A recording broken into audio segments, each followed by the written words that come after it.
Dear students, 8वीं class के students के लिए साइंस के इंपॉर्टेंट पर्सन, ये पर्सन जो आज की क्लास में होंगे वो आपकी बोर्ड की एग्जामिनेशन में पूछे जा सकते हैं। ध्यान से क्लास को देखेंगे भाई, है ना, और कॉपी पेन लेकर के बैठेंगे। ठीक है, क्या पर्सन है? पहला महत्वपूर्ण पर्सन, 1 नंबर का पर्सन आएगा भाई, खिलाड़ी कीलदार जूते क्यों पहनते हैं? खिलाड़ी जो होते हैं उनके जूतों के नीचे खांचे क्यों बनी हुई होती हैं? ऐसा प्रश्न आ गया तो आप सिंपल सा एक लाइन लिख देना। ऐसे लिखेंगे आंसर और यहां लिखेंगे कि घर्षण को बढ़ाने के लिए लिख देंगे। इतनी सी बात लिखी और आपका 1 नंबर पक्का। ठीक है, घर्षण को बढ़ाने के लिए खिलाड़ी क्या करते हैं? कीलदार जूते पहनते हैं। फिर इनमें से कोई भी परिभाषा आप लोगों से पूछ लेते हैं। कंपन किसे कहते हैं? आवर्ती किसे कहते हैं? आवर्तकाल किसे कहते हैं? आयाम किसे कहते हैं? तो एक सिंपल सा डायग्राम बनाएंगे और उस डायग्राम से अपन सीखेंगे कैसे भैया डायग्राम बनाओ। और डायग्राम बनाओ सिंपल सा और उससे सीखो आप कि डायग्राम जो है मैं बना रहा हूं इस प्रकार का, और इससे आप लोग सीख सकते हैं कि ये जो डायग्राम है इससे आप सीखेंगे कैसे भाई कंपन किसे कहते हैं। ये कोई वस्तु है और इस धागे से लटकी हुई है। किस धागे से लटकी हुई है भाई? इस धागे से लटकी हुई है।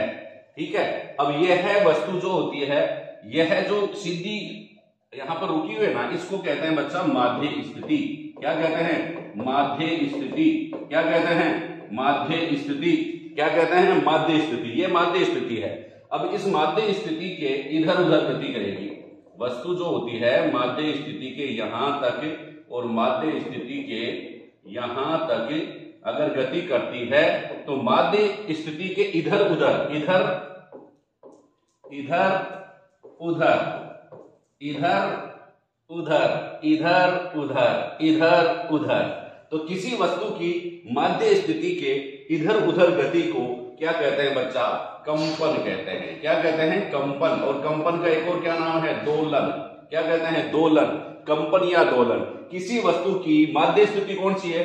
ये माध्य स्थिति है, बीच की स्थिति। इसके इधर उधर किसी वस्तु की अपनी माध्य स्थिति से इधर उधर गति को क्या कहते हैं? कंपन या दोलन कहते हैं। लिख लो, किसी वस्तु की अपनी माध्य स्थिति से इधर उधर गति को कंपन या दोलन कहते हैं। अब प्रश्न क्या है? आवर्ती किसे कहते हैं? पूछ ले भाई, आवर्ती किसे कहते हैं? तो आप क्या बताएंगे?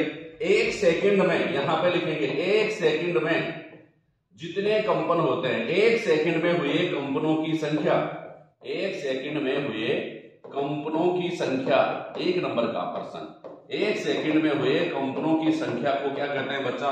आवर्ती कहते हैं।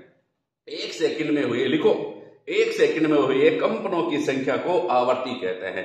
1 सेकंड में हुए कंपनों की संख्या को आवर्ती कहते हैं। और भी शॉर्ट में आंसर पूछे तो क्या लिखेंगे? कंपन प्रति सेकंड। कंपन प्रति सेकंड, कंपन प्रति सेकंड को आवर्ती कहते हैं। लिख देंगे, क्या लिखेंगे? कंपन प्रति सेकंड को आवर्ती कहते हैं। ये भी लिख दिया तो भी 1 नंबर मिल गया। 1 सेकंड में हुए कंपनों की संख्या लिख दी तो भी 1 नंबर मिल गया। बल्ले बल्ले हो गई भैया, 1 नंबर मिल गया है। आवर्ती किसे कहते हैं? तो आप बताएंगे कंपन प्रति सेकंड को आवर्ती कहते हैं, या 1 सेकंड में हुए कंपनों की संख्या को आवर्ती कहते हैं। ठीक है, अब लिख देंगे भाई आवर्तकाल किसे कहते हैं? आवर्तकाल, एक कंपन को पूरा करने में लगा समय, एक कंपन को पूरा करने में लगे समय को, पूरा करने में लगा समय, एक कंपन को पूरा करने में लगे समय को क्या कहते हैं? आवर्तकाल कहते हैं। क्या कहते हैं? आवर्तकाल कहते हैं। एक कंपन को पूरा करने में लगे समय को क्या कहते हैं बच्चा? आवर्तकाल कहते हैं। अब है आयाम। किसी वस्तु का अपनी माध्य स्थिति से, ये वस्तु है, इसको अधिकतम आप कहां तक ले जा सकते हैं? यहां तक। अधिकतम विस्थापन इसको कहां तक ले जाते हैं? यहां तक ले जा सकते हैं। यहां से इधर तो यहां तक ले जाएं, उधर यहां तक ले जाएं। ज्यादा दूर ले जाओगे तो क्या हो जाएगा भाई? टूट जाएगा। तो माध्य स्थिति से अधिकतम विस्थापन को क्या कहते हैं अपन? आयाम कहते हैं। क्या लिखेंगे? आयाम की परिभाषा लिखो। आयाम, आयाम किसी वस्तु का उसकी माध्य स्थिति से, किसी वस्तु का उसकी माध्य स्थिति से माध्य स्थिति से अधिकतम विस्थापन को किसी वस्तु का उसकी माध्य स्थिति से अधिकतम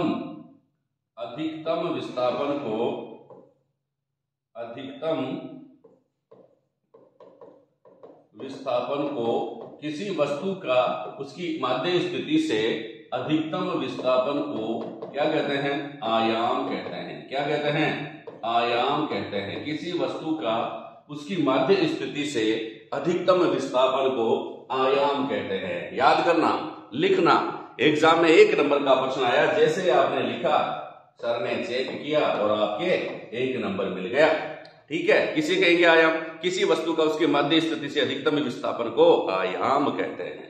ठीक है बच्चा, अब देखिए नेक्स्ट, किसी ध्वनि की प्रबलता किसके ऊपर निर्भर करती है? बहुत बढ़िया प्रश्न आता है। किसी ध्वनि की प्रबलता किसके ऊपर निर्भर करती है? ध्वनि की प्रबलता। तो आप क्या लिखेंगे आंसर में? 1 नंबर का प्रश्न ही आएगा, आप लिख देंगे ध्वनि की प्रबलता। ध्वनि की प्रबलता ये इज प्रोपोर्शनल टू आयाम। आप इतना नहीं लिखो तो आप सिंपल सा ये लिख, या तो ये लिख दो या फिर ये लिख देंगे आयाम पर। किसके ऊपर निर्भर करती है? आयाम पर। क्या लिखेंगे? किसी ध्वनि की प्रबलता किस पर निर्भर करती है? आयाम पर निर्भर करती है।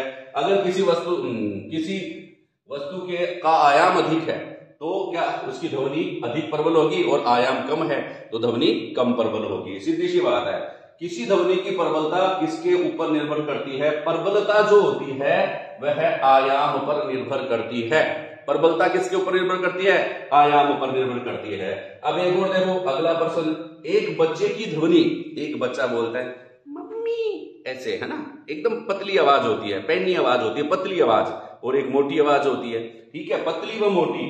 किसी बच्चे की ध्वनि जो होती है एक वयस्क या वृद्ध की ध्वनि से कौन से गुण में भिन्न होती है? कई बार क्या होता है, अपन घर पे बैठे रहते हैं, अंदर बैठे रहते हैं, गेट बंद है, लेकिन बाहर से आवाज देता है, बूढ़ा बाबा आवाज देगा, और हंसराज जी सर बाहर आओ। ठीक है, आवाज आ रही है, और एक बच्चा बोलता है सर जी मैं आई कम इन सर। तो क्या है, अंदर बैठा हुआ टीचर या अंदर बैठा हुआ कोई भी व्यक्ति उस आवाज को पहचान लेता है कि ये आवाज किसकी है। किस गुण के कारण पहचान लेता है? किस गुण में अंतर होता है? तो आप बताएंगे उनके तारत्व में अंतर होता है। ठीक है, तारत्व में अंतर होता है। कौन से गुण से भिन्न होती है? आंसर तारत्व में भिन्न होती है। कौन से गुण में भिन्न होते हैं? ये तारत्व में। मतलब बच्चे की ध्वनि का तारत्व और वृद्ध बड़े व्यक्ति की ध्वनि का तारत्व, पुरुष की ध्वनि का तारत्व और महिला की ध्वनि का तारत्व, इनमें क्या होता है? अंतर होता है। एक बात वही पूछे, वही बोले अरे प्रतीक इधर आ। ठीक है, पापा बोले तो प्रतीक बिना देखे समझ आएगा पापा की आवाज है, और मम्मी बोले प्रतीक इधर आ। आवाज में थोड़ी सी डिफरेंस है। किस गुण में? कौन सा गुण है जिसमें डिफरेंट, एक दूसरे की आवाज डिफरेंट है? तो क्या बताएंगे? तारत्व। अगर किसी ध्वनि का तारत्व अधिक होगा तो वह क्या होगी बच्चा? वह ध्वनि जो होती है अधिक पैनी होगी, अधिक तीव्र होगी।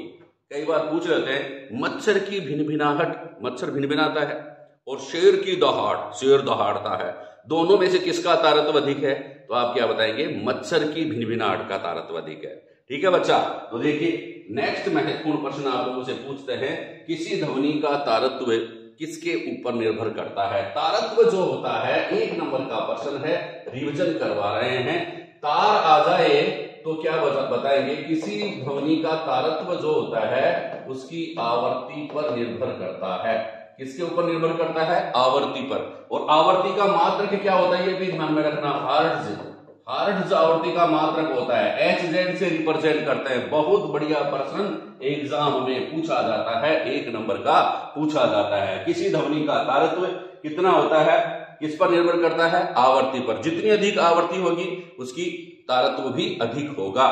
ठीक है, आवर्ती का मात्रक क्या होता है? हर्ट्ज। क्या होता है? हर्ट्ज। क्या होता है? हर्ट्ज। HZ भी लिख देंगे तो भी 1 नंबर आपके पक गया है, मान लो।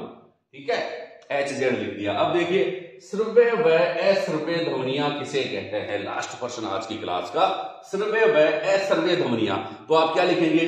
सर जी मेरा तो याद नहीं हो रहा, मैं कैसे लिखूं? तो बेटा जी ये लिख देना, 20 लिखना आता है, लिखना आता ना, ठीक है। 20 लिखना आता है, फिर ये डेस लगा देना, फिर यहां पर ये थोड़ा सा वापस करता हूं, थोड़ा सा गैप लेके 20,000 लगा दिया, यहां पर 20,000 लिख दिया, ठीक है। ये तो 20 लिख दिया, इधर 20,000 लिख देना, लिख दिया। अब यहां पर हंसराज जी लिख दो HZ, यहां पर भी लिख दो HZ, ठीक है। इसको कर दो कोष्टक में बंद, कर दे कोष्टक में बंद, कर दिया सर, ये बंद कर दिया मैंने, ठीक है। अब इसके आगे तीर का निशान लगा दो, लगा दिया। इसके पीछे तीर का निशान लगा दो, लगा दिया। अब क्या करेंगे भैया, यहां लिख देंगे श्रव्य ध्वनियां, यहां लिख देंगे श्रव्य ध्वनियां, ठीक है। और यहां लिख देंगे अश्रव्य ध्वनियां, अश्रव्य ध्वनियां। यह है डायग्राम, यहां पर भी अश्रव्य और यहां पर भी अश्रव्य, ये दो चीज लिख देंगे। 2 नंबर का प्रश्न 1 + 1 = 2 आपके आ जाएंगे सिंपल सा, ये लिखने पर कुछ लिखने की आवश्यकता नहीं है। 20 लिख दो, 20,000 लिख दो, HZ लिख दो, HZ लिख दो, कोष्टक में बंद कर दो, यहाँ सर्वे ध्वनियां लगा दो, यहाँ अश्रव्य ध्वनियां लिख दो, यहाँ पर अश्रव्य ध्वनियां लिख दो, आपका आंसर पक्का 2 नंबर बन गए। किसे कहेंगे, ऐसी ध्वनियां जिन्हें हमारे कान सुन सकते हैं, जिन्हें हमारे मनुष्य के कान सुन सकते हैं, उन्हें सर्वे ध्वनियां कहते हैं। जिनकी आवर्ती कितनी होती है, 20 हर्ट्ज से 20,000 हर्ट्ज तक। 20 हर्ट्ज से कम आवर्ती की ध्वनियां जो होती है उन्हें मनुष्य के कान नहीं सुन सकते, और 20,000 हर्ट्ज से अधिक आवर्ती की ध्वनियों को भी मनुष्य के कान नहीं सुन सकते। इसलिए इन दोनों आवर्तियों को 20,000 हर्ट्ज से अधिक और 20 हर्ट्ज से कम, इन दोनों आवर्ती की ध्वनियों को क्या कहते हैं, अश्रव्य ध्वनियां कहते हैं। तो बच्चा ये थी आज की क्लास, आपको याद हुई होंगी। आप पढ़ते रहें, आगे बढ़ते रहें। थैंक यू, धन्यवाद।